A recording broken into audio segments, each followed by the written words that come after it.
Bonjour à tous et bienvenue dans ce Morning Bull Live. Nous sommes le 29 mars 2022, plus que 2 jours dans ce trimestre et on arrive au bout du premier trimestre de cette année. Ça continue à aller super bien. Je ne vais pas revenir sur la différence entre la fiction et la réalité.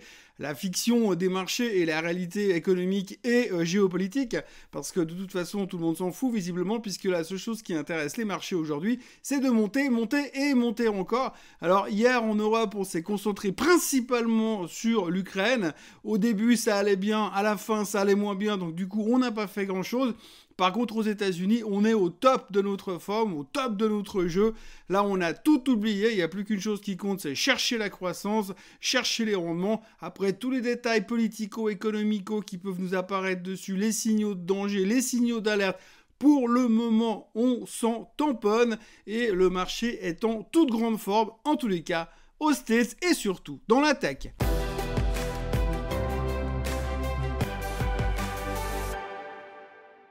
Donc tout d'abord, si on parle un tout petit peu de l'Ukraine, parce qu'il faut quand même encore en parler, une des raisons pour laquelle le marché montait hier aux États-Unis, c'est que les négociations avancent. Il semblerait non seulement que l'Ukraine fait des pas en direction de la Russie, mais en même temps, la Russie fait des pas en arrière en disant qu'elle demande de moins en moins de choses. On s'autorise même à penser dans les milieux autorisés qu'éventuellement, peut-être, eh bien finalement, la Russie pourrait autoriser l'Ukraine à rentrer dans l'Europe. Eureka, ça nous change la vie complètement. Donc du coup, le marché était donc soulagé de cette nouvelle et le marché américain pouvait continuer sa hausse tranquillement de ce côté-là. À côté de cela, on avait également le pétrole qui baissait. Alors le pétrole il baissait parce que ça se détend en Ukraine aussi. Donc forcément, il y avait aussi ce côté positif parce que si le pétrole baisse, il y a moins d'inflation potentiellement. Donc c'est une bonne nouvelle.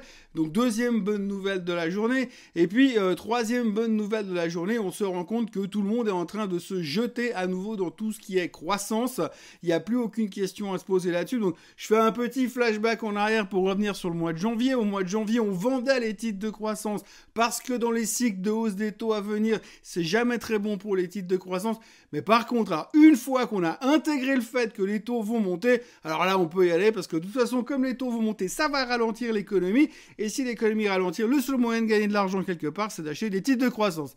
C'est un peu le serpent qui se mord la queue, c'est un peu compliqué, c'est un peu psychologique et ça demanderait une grosse thérapie. Mais bon, le marché pour l'instant, il est comme ça. Et franchement, quand on voit le film Vol au-dessus de nid de coucou, on a quand même l'impression qu'on est pas loin de ça en ce moment sur les marchés financiers. Néanmoins, on ne va pas bouder notre plaisir. Les marchés montent, les moyennes mobiles des 200 jours sont en train de céder dans tous les coins, le S&P a une figure technique qui est relativement intéressante, le Nasdaq est en train de rattraper le retard, le SOX a cassé également la moyenne mobile des 200 jours, donc tout ça va pour le mieux dans le meilleur des mondes. Et en plus, le pétrole rebaisse. Alors, le pétrole n'est pas encore aux 89 $ où on était avant l'invasion de l'Ukraine. Mais bon, à 108 $, on est encore relativement satisfait du niveau du pétrole. Ça va quand même vachement mieux qu'à 130. Et puis alors, tout d'un coup, tous ceux qui nous avaient prévu le baril à 200, à 300 $, alors là, plus personne. Et puis alors, ce qui est super, ce qui est génial, ce qui est fantastique et extraordinaire, c'est que dans cet environnement-là, eh bien tout d'un coup, comme on n'a plus vraiment besoin de parler de l'Ukraine, puisque c'est déjà quasiment réglé dans la tête des investisseurs, puisqu'on n'a plus vraiment besoin de parler de l'inflation, puisque c'est quasiment réglé dans la tête des investisseurs, puisque l'on n'a plus vraiment besoin de parler de la hausse des taux, puisque c'est quasiment réglé dans la tête des investisseurs, puisqu'on est déjà tous en train d'intégrer. Tout le monde sait qu'au mois de mai, on va monter de 50 basis points, c'est même plus une surprise. Donc maintenant qu'on peut mettre tout ça de côté, eh bien on peut commencer à parler des titres individuels et revenir sur des trucs hyper intéressants comme on a d'habitude. Alors déjà, la première nouvelle, c'est que Apple a enquillé sa 10e séance de hausse consécutive. 17% de hausse sur Apple depuis le 15 mars, c'est de l'euphorie totale. Ils ont pourtant annoncé qu'ils réduisaient la production des iPhone SE de 20%. Mais on s'en fout, c'est pas grave, on continue d'acheter le titre. Le titre montait quasiment, on n'est pas encore au plus haut historique, mais pas très loin. Il est toujours un petit peu en baisse pour l'instant, mais globalement un rebond assez spectaculaire sur Apple. 10 séances de hausse, ça n'est plus arrivé depuis 2010. Ça fait 12 ans qu'on n'a plus vu une performance cumulée et un enchaînement de séances haussières sur Apple aussi fort depuis depuis quasiment 12 ans. L'autre titre qui est en plein délire tous les jours, peu importe les nouvelles, c'est Tesla. Alors oui, Tesla, c'est le titre magique, hein, c'est un peu le truc qui monte dans n'importe quelle condition. Quoi qu'il se passe, peu importe ce qu'on lui raconte, le titre monte. Donc hier, on a annoncé avant-hier, ils ont annoncé la fermeture du Gigafactory à cause du Covid en Chine, mais on s'en tape complètement, aucune importance. Le titre a pris 8% hier, et vous savez pourquoi ? Parce qu'on s'autorise à penser, d'après les filings, les papiers qu'ils ont envoyés à la SEC, que d'ici le mois d'octobre, lors du prochain meeting de l'Assemblée Générale de Tesla, au mois d'octobre, ils vont demander un nouveau split. Alors souvenez-vous déjà, la dernière fois qu'il y a eu un split, le titre a quasiment doublé. Alors maintenant, il y en a un autre qui se présente déjà à l'horizon, ce sera la deuxième fois en quasiment 18 mois. Et donc du coup, tout le monde s'est jeté sur le titre parce qu'il va y avoir un split. Bon, en octobre. Mais un split quand même. Donc du coup, c'était une super nouvelle. Le titre a pris 8%, et 8%, c'est 100 milliards de market cap hier, sans rien faire du tout. Donc on voit qu'on est de nouveau dans la magie de l'investissement fondamental et de la logique rationnelle de la valorisation d'une société. Et puis ça ne s'arrête pas là, parce qu'on a aussi le retour des mêmes stocks, le retour d'AMC, le retour de GameStop, le retour de Bed Bath & Beyond, et puis le retour évidemment de Hycroft. Alors évidemment, Hycroft, plus personne n'en parle globalement. Alors Hycroft, c'est une mine d'or qui a été rachetée par AMC. AMC qui fait des cinémas, hein, donc qui distribue des films dans les salles de cinéma, qui gère des salles de cinéma, qui se sont diversifiés puisqu'ils ont tellement de pognon à force de ces hausses complètement délirantes ces derniers temps, qu'ils ont investi dans une mine d'or qui s'appelle Hycroft. Alors Hycroft, vous voyez le graphique, hier elle a pris 81%. Alors, comme elle prenait 81%, tout le monde s'est jeté sur AMC. Du coup, le titre prenait aussi 40% et des poussières. Donc voilà, c'est assez génial le fondamental économique qu'on utilise pour justifier les achats. Donc ça, c'est l'histoire d'AMC et d'Hycroft, mais c'est pas tout.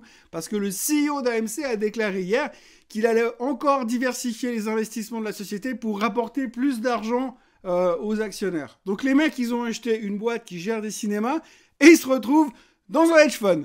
Le mec, il est en train de faire de l'investissement alors que son job, normalement, enfin je dis bien normalement, serait de gérer des salles de cinéma. Et pendant ce temps, c'est toujours la guerre en Ukraine, les taux vont monter toujours de plus en plus, la Fed est de plus en plus au quiche, la Chine est toujours confinée, et puis l'Académie des Oscars a ouvert une enquête parce que Will Smith a collé une baffe à Chris Rock. Ils ont ouvert une enquête.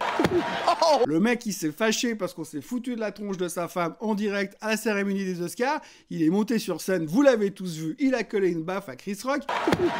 L'Académie des Oscars ouvre une enquête.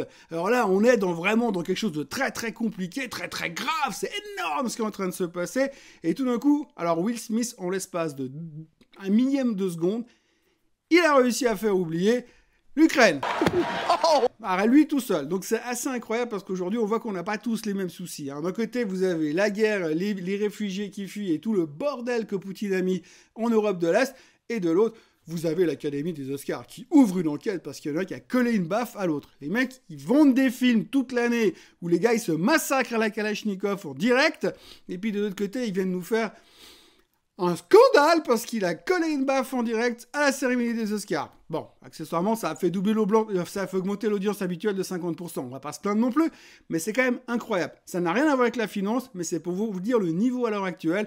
L'Académie des Oscars a ouvert une enquête dans l'affaire Will Smith. On parle aussi des share buyback. Alors les share buyback, vous savez, c'est les sociétés qui veulent racheter leurs propres actions et c'est en train de devenir de plus en plus à la mode. Alors c'est à la mode depuis pas mal d'années déjà. Les sociétés, quand il y a des faiblesses dans le marché et qu'ils ont du cash, ils en profitent pour utiliser ce cash pour venir acheter leurs propres actions. Qu'est-ce qui se passe quand ils achètent leurs propres actions ? Ils réduisent le nombre d'actions en circulation et donc du coup les bénéfices des sociétés sont redistribués avec moins d'actionnaires en face. Donc du coup les bénéfices sont plus importants et donc ça fait aussi baisser le PE, le Price Earning Ratio. Donc c'est plutôt positif pour les sociétés. Donc c'est devenu très à la mode et comme aujourd'hui, des fois, ils savent pas trop quoi faire de leur cash et après la pandémie, pour autant qu'on soit après, ils ont encaissé pas mal de cash, ils en profitent pour le mettre au travail en rachetant leurs propres actions. C'est arrivé sur AMD, c'est arrivé sur Twitter, c'est arrivé sur Alibaba, c'est arrivé sur Amazon. Tout le monde est en train de racheter leurs propres actions et aujourd'hui, on est en train de battre des records. D'ailleurs, les experts sont en train de dire que probablement 2022 sera l'année record historique de share buyback, de rachat d'actions. Même si à l'heure actuelle, le gouvernement Biden est en train de mettre en place une loi qui obligerait le management à conserver leurs propres titres plus longtemps en cas de share buyback, puisqu'évidemment un share buyback fait monter le titre, donc forcément c'est positif pour le management qui détient des propres titres, donc on veut pas trop ce genre de choses. Donc même si Biden est en train d'essayer de promulguer une loi dans ce sens, le marché n'en a rien à foutre et salue ce genre de situation et de bonnes nouvelles pour les rachats titres. Alors le marché n'en a rien à foutre de la loi de Biden et le marché n'en a rien à foutre de Biden tout court actuellement aussi. L'inversion de la courbe, je vous l'avais dit aussi, on en parle de plus en plus. Et hier, qu'est-ce qui s'est passé? Hier, eh bien, la courbe s'est inversée. Alors, elle s'est pas inversée sur le 10 ans et le 2 ans, elle s'est inversée sur le 30 ans et le 5 ans. Bon, c'est moins drôle parce que c'est pas celle qu'on regarde d'habitude. Mais quand même, on a eu un premier signal puisque l'obligation long terme américaine, le bon du trésor long terme à 30 ans, eh bien, est passé en dessous du bon à court terme sur 5 ans. Enfin, court terme, 5 ans. Aujourd'hui, si on parle de 5 ans à court terme, on ne sait pas trop ce que ça veut dire, mais peu importe.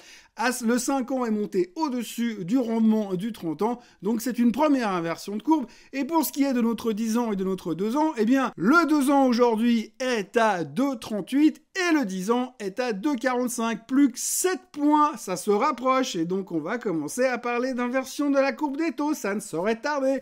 Ah, si ça se trouve, demain matin, à la même heure, ici même, je suis en train de vous parler de l'inversion de la courbe des taux du 10 ans et du 2 ans. On l'avait pas du tout vu venir, cette histoire-là. Donc voilà, en gros, tout va bien. Je sais pas comment l'exprimer, mais en tout cas, quand on voit où on était le 15 mars, aujourd'hui, le 29 mars, 14 jours plus tard, j'ai l'impression qu'on est dans un autre espace-temps. On a carrément changé d'endroit, on est ailleurs, c'est complètement autre chose, et c'est juste assez spectaculaire la manière dont on est capable de rebondir. Alors ce matin, les futurs sont légèrement en hausse, l'Asie est en hausse partout, et puis alors la nouvelle du jour, c'est que monsieur Elon Musk est en train d'envisager la création de son propre réseau social. Donc ça, c'est la mode maintenant pour les milliardaires aux États-Unis. Quand vous êtes milliardaire, vous devez avoir un yacht et un réseau social. Et comme alors Elon Musk, il n'a pas de yacht, et bien du coup, il va se dire, je vais développer un gros réseau social pour concurrencer entre autres Donald Trump, pour concurrencer Facebook, pour concurrencer LinkedIn. Alors c'est bien quand on aura 14 réseaux sociaux en ligne en permanence, qu'on sera membre partout, qu'on aura plein d'amis qu'on n'a jamais rencontrés, eh bien on aura moins besoin de réfléchir à ce qu'on fera du week-end. En tous les cas, quand je vois cette épidémie de réseaux sociaux, eh bien quand je vois tout ça et tout ce qui s'y raconte en général, eh bien plus je vois les réseaux sociaux, plus j'aime mon chien, même s'il n'a pas de compte sur Facebook. Voilà, c'est tout ce qu'on pouvait raconter aujourd'hui. Tout va bien pour l'instant. Je dis bien pour l'instant parce qu'il peut y avoir une mauvaise nouvelle qui va nous faire tourner, changer de direction assez rapidement. On est assez au point pour faire la girouette ces temps. Mais bon, ce matin, tout va bien. Tous les problèmes sont intégrés, pricés, oubliés, il n'y a pas de souci. D'ailleurs, quand on lit les articles des journaux aujourd'hui, eh bien, on nous dit déjà le marché a pricé la fin de la guerre en Ukraine. On espère qu'ils ont raison, en tous les cas, parce que si c'est pas le cas, ça va faire tout bizarre ces prochains temps. Quoi qu'il en soit, moi, je vous encourage à vous abonner à la chaîne Suisse Côte Suisse, et puis à revenir demain, et puis accessoirement à liker cette vidéo. Et puis, je vous souhaite une très très belle journée, et je vous dis à demain. Bye bye.